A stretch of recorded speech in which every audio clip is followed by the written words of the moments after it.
Well, this is called man against nature.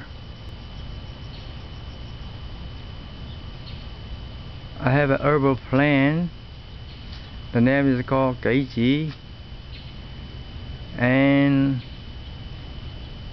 the nature around here, the birds, different kinds of birds, especially the one with a long tail. They just love this. So ever since the beginning of this year, in the spring, they just come and they always come one step ahead of me. They pick up every piece.